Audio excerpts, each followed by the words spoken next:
Men ismim Gulchehra. Yoshlikda erta turmushga chiqqanman. Hayotimda sevgi emas, majburiyat ko'p bo'lgan. Erim bilan munosabatimiz yillar davomida sovuqlashdi. Ko'proq ona, bekalik, sabr va jimgina yashash rolini o'ynadim. Yolg'izlik ichimni yeb bitirar, lekin tashqaridan hech kim buni sezmasdi. O'g'lim Shahzod esa universitetda o'qirdi, bilimli, tarbiyali bola. Bir kuni u uyga kursdoshi Shahbozni olib keldi. Bir qarashda oddiy yigit edi. Lekin nigohi, o'sha nigohda nimadir bor edi. Meni ilk ko'rganidayoq yuragimni titratgan bir tuyg'u uyg'ondi. O'zimdan uyalib ketdim. Men axir onaman deb o'zimni koyidim.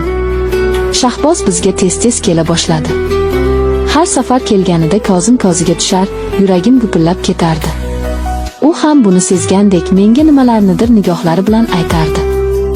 Bir kuni kechqurun Shahzod do'stini biznikida qoldirdi. O'zimga oddiy mehmondek qaragin deb tayinladim. Tun, hammaning uxi, oshxonada suv ichib turgandim. Orqamda kimdir borligini sezdim. Qayrilsam Shahboz. Ko'zlarimiz to'qnashdi. O'sha daqiqada hech narsa aytilmadi, lekin yuraklarimiz bir-birini topdi. "Opa", dedi u ohangdor tovush bilan, "sizga qaraganimda yuragim o'zini yo'qotadi." "Gapir", dedim ichimda, "gapir, yuragim seni eshitmoqda." Lekin tilim jim edi. U menga yaqinlashdi. Nafasi yuzimga urildi. Yuragim urardi, lekin bu safar bu urish qo'rqinchdan emasdi, bu sevgi edi.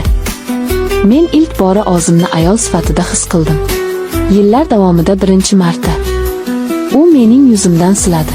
Qo'llari titrardi. Mening ham. U asta labimga yaqinlashdi.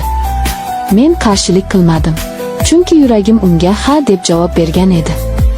O'sha tun biz ilk marta birga edik. Yomg'irdan keyingi tongdek toza va iliq hislar og'ushida uxlab qoldik. Men ayol sifatida qayta tugildim. Lekin ertalab meni vijdon azobi uyg'otdi. Bu sevgimiz gunohmi? O'g'limning do'sti bilan bo'lish, axir bu sharmandalik emasmi? Ammo yuragim bunday demasdi. Yuragim bu hayotingdagi ilk chin sevgidir deb baqirar edi. Oradan kunlar o'tdi. U yana keldi. Yana ko'zimga qaradi va yana yuragim erib ketdi. Biz sevishar edik. Bu sevgi tinch, sokin, ammo kuchli edi.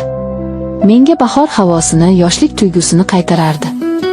U bir kuni dedi, "Gulchehra opa emas, Gulchehra, men sizsiz yashay olmayman. O'g'lingizdan ko'ra sizni ko'proq tushunaman. Men sizni sevardim, sevaman." O'sha lahzada ko'zlarimdan yosh chiqdi.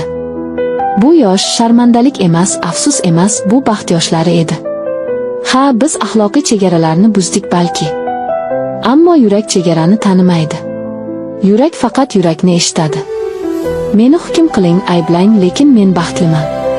Chunki men ilk bora sevdim va sevilish nima ekanini tushundim. Endi esa biz yashirin sevgi ichida yashaymiz. Hech kim bilmaydi. O'g'lim ham. Men unga hech qachon zarar bermaslikka va'da berdim. Shahboz ham. Ammo yuragimdagi o'sha issiqlik, o'sha ehtiros, o'sha muhabbat har kuni menga kuch bag'ishlaydi. Men tirikman, chunki sevaman. Shahboz bilan bo'lgan har bir uchrashuv menga hayot berardi. U meni oddiy ayol sifatida emas, yuragi yaralangan, muhabbatga chanqoq bir inson sifatida ko'rardi. U bilan suhbatlashgan daqiqalar, hatto oddiy nigoh almashishimiz ham yuragimni olov ichida kuydirar, ammo shu olovda iliqlik topardim. Bir kuni kechqurun u mendan xat yozib qoldirdi. Men sizni bir kechalik ehtiros emas, balki umrboqiy muhabbat deb ko'raman. Har kecha yostiqqa bosgan boshingizni o'zim bag'rimda his qilmoqchiman.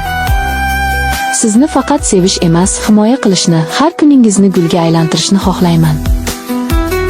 Bu so'zlarni o'qigach yuragim qattiq urdi.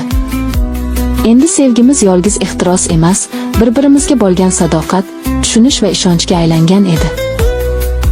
Biz o'rtamizdagi har bir daqiqani qadrlay boshladik. Bu yashirin sevgi meni tiriltirdi.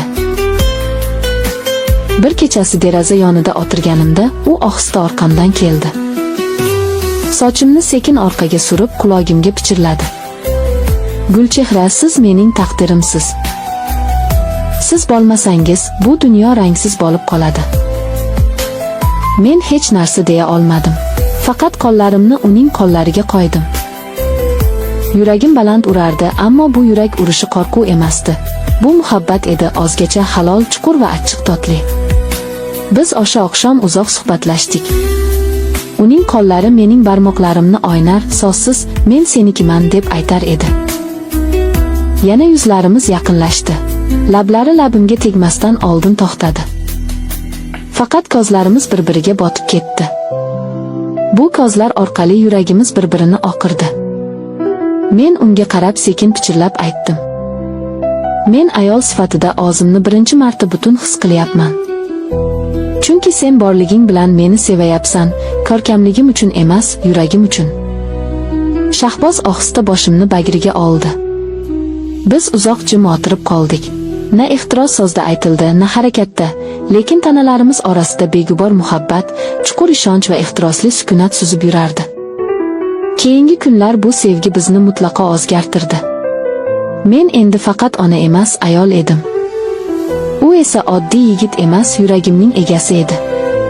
Har bir uchrashuvda, har bir qo'l tegishda, har bir nigohda ehtiros bor edi, lekin bu ehtiros najotkor sevgi edi. Yashirin uchrashuvlarimiz tun jimjitligida bo'lardi. Birgalikda tongni kutardik. U menga shivirlar edi. Gulchehra, sizning har bir nafas olish ohangingizni eshitish o'zi bir orzu. Sizni og'riqlardan olib chiqib, endi faqat muhabbatga ko'milgan ayol qilishni istayman. Men esa faqat lablarimni yelib, yuragim bilan javob berardim. Shahboz bilan bo'lgan munosabatim hayotimga yangi ranglar, yangi ma'no olib keldi. Endi yashirin sevgi emas, ongli tanlov edi bu. Har bir harakatim, har bir his-tuyg'um ongli va sadoqatli edi. Va men hozir bitta narsani aniq bilaman, yurak hech qachon adashmaydi.